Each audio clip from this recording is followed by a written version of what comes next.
have whomever takes that sale call and they announce it to you as the trainer. You know, they pop into training, you know, when you make eye contact, they know that they should speak, so they don't just like, you know, cut you off in the middle of the message. And then what you'll kind of look at them, yeah, and you're like, hey, such and such, you know, just had a sale. Okay? Now here's kind of the rule that we have in New Orleans that's helped us out when we do this, is we say if it's under $200, they had a sale. If it's over $200 and it's a set, they announced the set. And if it's over $200 and it's not a set or it's a combo or whatever, they announced the amount. So one of those three things. So it's real basic. If it's under $200, such and such, yeah, just had a sale. Right? If it's over $200 and it's a set, such and such just sold a 2-year set. Or if it's over $200 and it's an amount, yeah, such and such just sold 331. Okay? And they announce it to you. Now you as a trainer, cool, calm, collected, nonchalant. Cool, awesome. You know, if you talk to them, tell them great job. Right? No big deal. Of course we sell, right? Because people apply. It's easy. Okay? And you want that happening. That's the culture, that sales atmosphere of success that you see so many top offices have. So when you're going through this, you'll cover those things as well. Also, just on working with those fast starters in training, I know I believe both Drew and Wes spoke about this, but seating people correctly. You know, they talk about in the interview, you know, sharp people up front and center. I've actually heard some people share with them that some of their top people, they'll actually cross off the training time until they come in about 15 minutes early or 30 minutes early. And they do that so they have the best people come up front. And so you can already set everybody up right up front. But you want your best people role-playing together. Okay, so that helps out quite a bit. And obviously proximity equals retention as far as training goes. So a couple little things, doing the holdbacks on day one. Anytime you can, the way you're truly going to get a $10,000 fast start is not in a group saying, yeah, we can sell 10 grand, everyone can do 10 grand. It's all in individual one-on-one management and targeting individually. Here's the next key. This is one that Josh really mentioned, and Jeremy both. They said this is a big thing, is during the scheduling section on day 2. So fast forwarding to the middle of day 2, the people, the trainees who are about to launch, understanding the value of a Mac.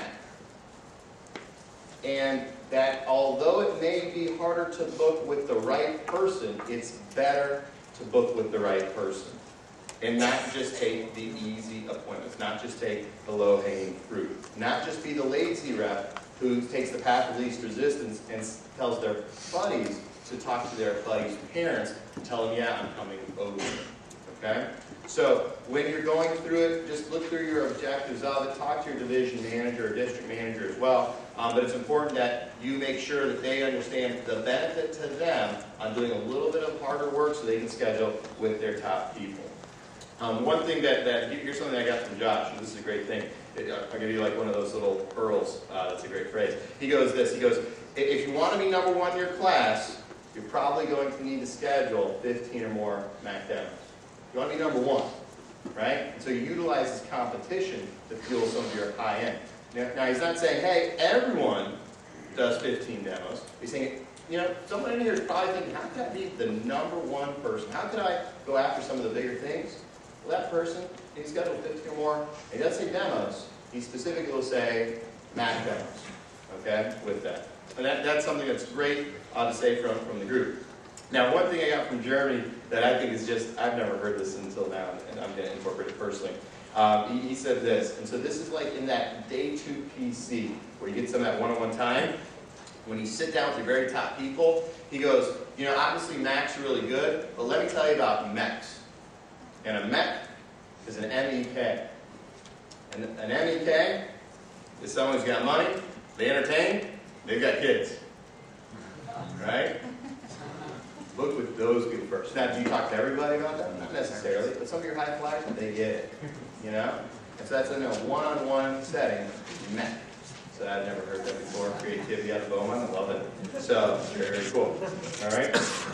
One other phrase that oftentimes you'll hear top managers say all throughout training, especially when you're trying to get people to understand why to schedule with their Macs, is the key is to work smart. You know, one of the things that why Blank Office gets it, why we do so well with our productivity, why we have so many sales in Cutco, is our reps work smart and they see max.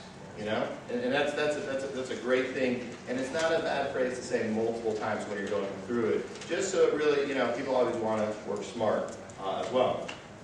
Now, there's a couple things that you have to do as a tough manager as well. Now, I remember in day one, you always told the people, hey, I'm going to be a good coach for you. It may not be an easy coach, something to that effect. It's important that you follow through with them. And one of the things that I'll see managers do typically is they're so excited to see someone have a lot of demos, they don't really care about the quality of the demos. Hey, oh wow, this is awesome. Glad you got all these, you got 8, 10, 12, 15 appointments booked up. That's great. For me personally, and unfortunately I can't give you a statistic on this, but I will say without a shadow of a doubt, over half of all people that have done over $10,000 in our office have done 8 demos or less their first 2 days. I want to make sure that registers. 8 demos or less their first 2 days. But those 8 demos they did or less, highly qualified demos. They worked smart, right? So you don't need someone to go out and do 20 demos their first couple of days to be able to do this. Here's something else that's an interesting idea, is this. And this is something that Jeremy brought up, and I definitely think it is an excellent point.